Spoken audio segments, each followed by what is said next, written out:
मेरे लिए एक सौभाग्य की बात है कि जहां से मुझे शिस्त के, देशभक्ति के और समूह जीवन के संस्कार मिले, उस माहौल में दोबारा एक बार आप सबके बीच आने का अवसर मिला है। मैं एनसीसी कैडेट रहा, लेकिन दिल्ली आने के लिए हमारा सिलेक्शन कभी नहीं हुआ।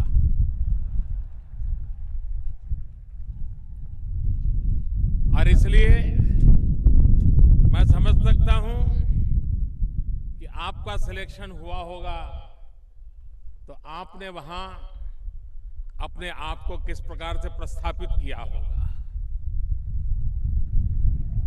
जब मैं स्कूल में पढ़ता था तो हमारी स्कूल से एक सुमन चौधरी नाम का लड़का जो कैडेट था, उसको दिल्ली आने का मौका मिला था 26 जनवरी के लिए, और वो हमारी स्कूल का हीरो था।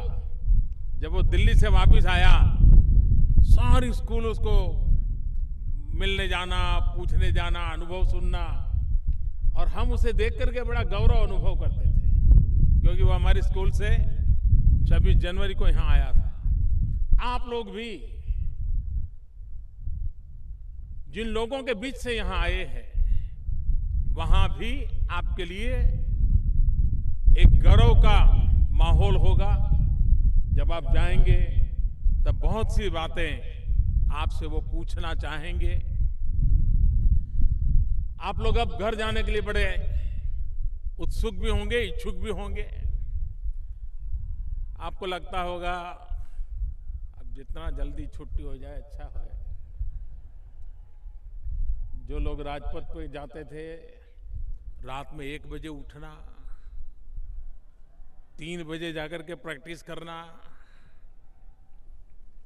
जिनको राजपथ के लिए मौका नहीं मिला था उनको 5 बजे उठना, और दिल्ली की इस ठंड में क्या क्या अनुभव नहीं किया होगा आपने। और कभी सोचते भी होंगे अच्छा हो कल सुबह पेट में दर्द हो जाए, अच्छा हो सुबह उठाने वाले ये कमरा भूल जाएं। बहुत सी बातें मन में आई होगी, लेकिन एक बार जब मैदान में आते होंगे, फिर वही जज्बा, वही उमंग, वही उत्साह। एक प्रकार से मेरे सामने लघु भारत है और भारत के भविष्य का एक लघु रूप है।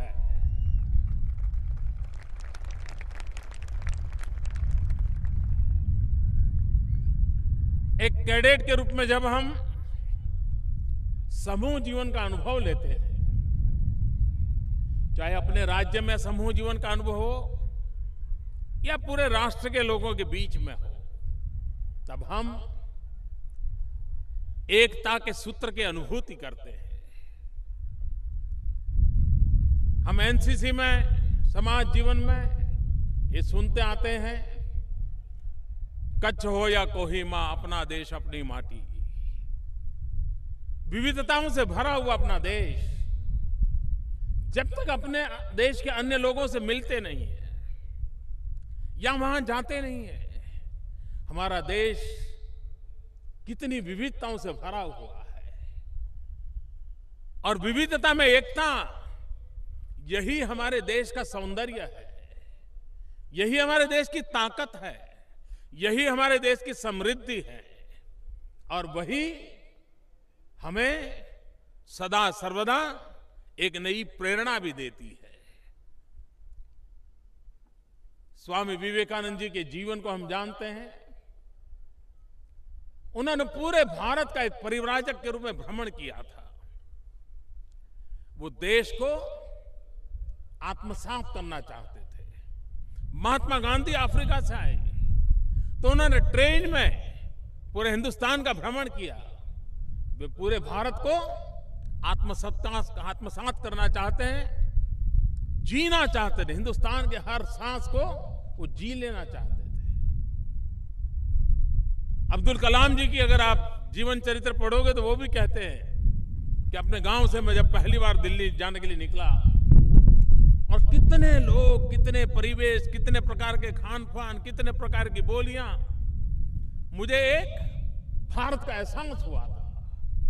उसी प्रकार से आपको इस एक महीने में एक संपूर्ण भारत, उसकी विविधताओं का एहसास होता है और यह एहसास आपने अपने भीतर को विशालता की ओर ले जाता है, छोटे दायरे से बहुत बड़े विशाल फलक पर ले जाता है। अपने आप में एक संस्कार होते हैं, औरों के साथ जीना, औरों को जानना, ये भी अपने आप में एक बहुत बड़ा कौशल्य होता है और ये इस डिसिप्लिन लाइफ के दौरान एक हमें जीने का अवसर मिलता है। जब हम परेड करते हैं तो सिर्फ कदम नहीं मिलते हैं, जब कदम मिलते हैं तो मन भी मिलता है और जब कदम मिल जाए, मन मिल जाए तो मकसद भी मिल जाता है। और इसलिए और वही मकसद होता है जो हमें आगे जाने की प्रेरणा देता है, ताकत देता है। 11 लाख से भी अधिक कैडेट एक साथ डिसिप्लिन के साथ, यूनिफॉर्म के लाइफ के साथ और भारत में सीमा पर रक्षा करने वाले अपने जवान, उनके प्रति एक एकात्मता की अनुभूति करता है। स्कूल में विद्यार्थी एनसीसी के यूनिफॉर्म पहनता है तो मन से उसको लगता है मैं भी भारत माता की रक्षा करने वाले सीमा पर बैठे हुए उसी में से एक हूं। ये जो राष्ट्र रक्षा की अनुभूति होती है, उसके साथ जो एकात्मता का भाव आता है, वे हमारी जिंदगी की एक बहुत बड़ी ताकत बन जाता है। मुझे विश्वास है कि आप जिनको यहां आने का मौका मिला है वे और जो 11 लाख से अधिक एनसीसी के कैडेट हैं उनको भी, और ये देश, हम कितने भाग्यवान हैं। 65% जनसंख्या आज हमारे देश की 35 साल से भी कम उम्र की है। जो देश इतना जवान हो, जिस देश के सपने इतने जवान हो, जिस देश की ऊर्जा इतनी जवान हो, उस देश के कदम भी उसी जवानी के मुताबिक होते हैं। उस देश की सिद्धियां भी उसी जवानी को शोभा दे वैसी होती है। और इसलिए आपके माध्यम से पूरे राष्ट्र की युवा शक्ति इस बात की अनुभूति करें, गौरव करें, एहसास करें कि हम किस ऊंचाइयों को पार कर सकते हैं। हमने देखा बहुत बड़ी मात्रा में गर्ल कैडेट भी हैं और कल तो आपने देखा होगा 26 जनवरी की परेड एक प्रकार से स्त्री शक्ति को समर्पित हो गई। देश ने देखा कि हमारे पास न सिर्फ रानी लक्ष्मीबाई, न सिर्फ जीजा माता, लेकिन अब हर गांव, हर परिवार में रानी लक्ष्मीबाई और जीजा माता पैदा हो रही है। ये सामर्थ्य है, देश की नारी शक्ति का ये अनुभूति देश की अपने आप एक बहुत बड़ी नई धरोहर बनती है, नई ताकत बनती है। मैंने देखा अभी आपने एक टैब्लो दिखाया स्वच्छ भारत का। स्वच्छ भारत ये कार्यक्रम नहीं है। स्वच्छ भारत ये कोई इवेंट नहीं है।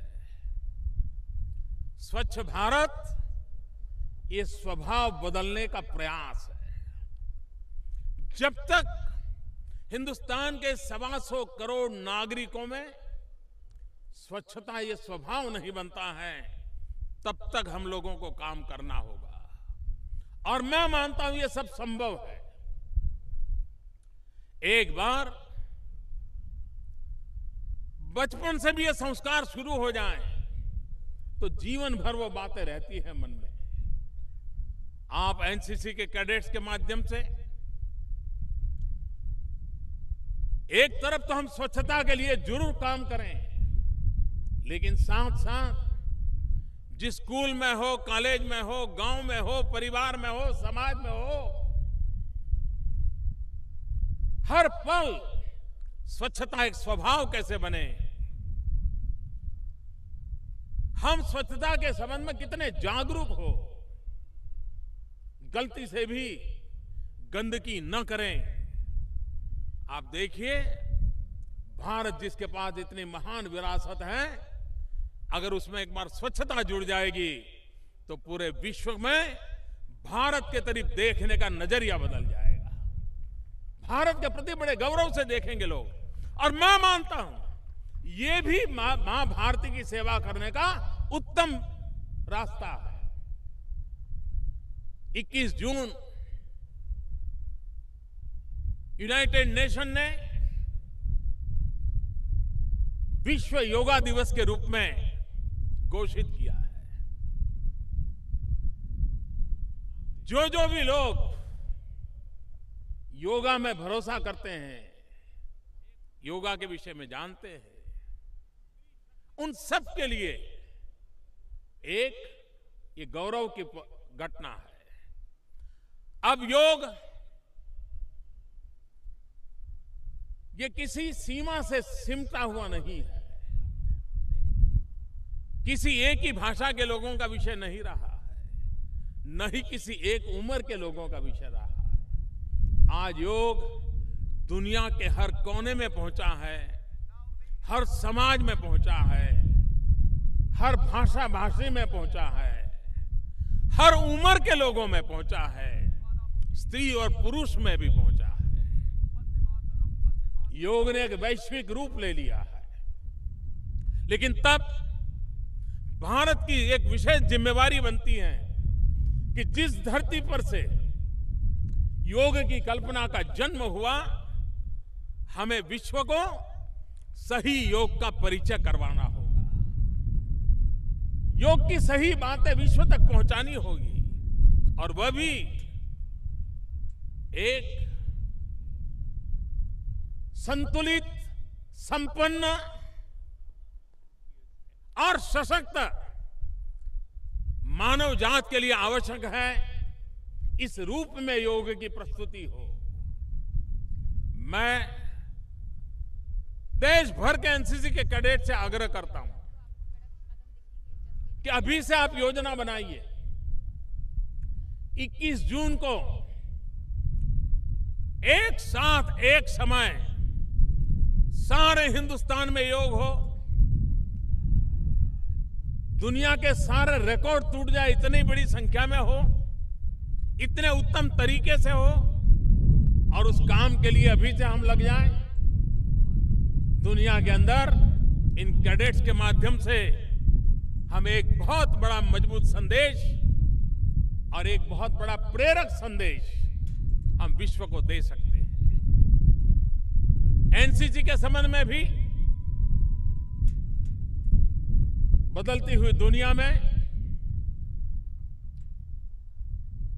आज सेना के सभी रूप वे सिर्फ शारीरिक ताकत पर निर्भर नहीं है। युद्ध जीतने में मानसिक ताकत सबसे बड़ी शक्ति होता है, लेकिन अब उसके साथ जुड़ा है टेक्नोलॉजी, वैज्ञानिक सामर्थ्य। पढ़े लिखे लोगों, सबसे ज्यादा पढ़े लिखे लोग, आधुनिक से आधुनिक टेक्नोलॉजी के जानकार लोग, इनकी अब सेना में बहुत आवश्यकता रही है। सारे एनसीसी के कैडेट अपने व्यक्तिगत जीवन में सर्वाधिक ऊंचाइयां प्राप्त करें और फिर मां भारती को अपने आप को समर्पित करें, तो देश की सैन्य शक्ति में भी क्वालिटेटिव चेंज आ सकता है और हमने उस दिशा में प्रयास करना चाहिए। कुछ छोटे मोटे बदलाव भी हम करना चाहते हैं। मैंने नावल एनसीसी के लिए कहा था कि क्यों ना हमारे समुद्र तट के जो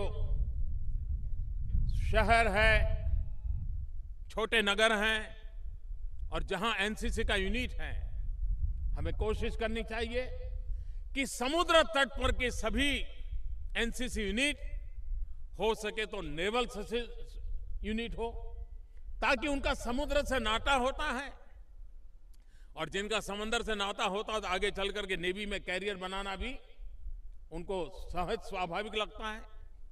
और मुझे अच्छा लगा इस बार नेवल के जो कैंप पहले कभी यूनिवर्सिटी के कैंपस में लगते थे या स्कूल के कैंपस में लगते थे, इस बार समुद्र के अंदर, जहाज के अंदर एनसीसी के लोगों के कैंप लगे, एनसीसी नेवल के कैंप लगे। यह अपने आप में एक अच्छा बदलाव है और इसी प्रकार से हम ज्यादा बदलाव लाना, समयानुकूल बदलाव लाना और हमारी इस ताकत को राष्ट्र की एक अमोल धरोहर के रूप में कैसे आगे बढ़ाएं, उस दिशा में हम प्रयास करना चाहते हैं। 26 जनवरी को आप लोगों ने भारत की आन बान शान बढ़ाने के लिए महीने भर यहां तपस्या की है। आप ही की यह तपस्या है जिसने रंग दिखाया है और इसलिए मैं आप सबको हृदय से बहुत बहुत बधाई देता हूं, बहुत अभिनंदन करता हूं और आज मुझे फिर उन पुरानी यादों के साथ आपके बीच आने का अवसर मिला, इसलिए मैं स्वयं को भी बहुत गौरवान्वित महसूस कर रहा हूं। मेरी आप सबको बहुत बहुत शुभकामनाएं हैं। Vande Mataram, Vande Mataram, Vande Mataram. So today, let me say, sisters and brothers of India,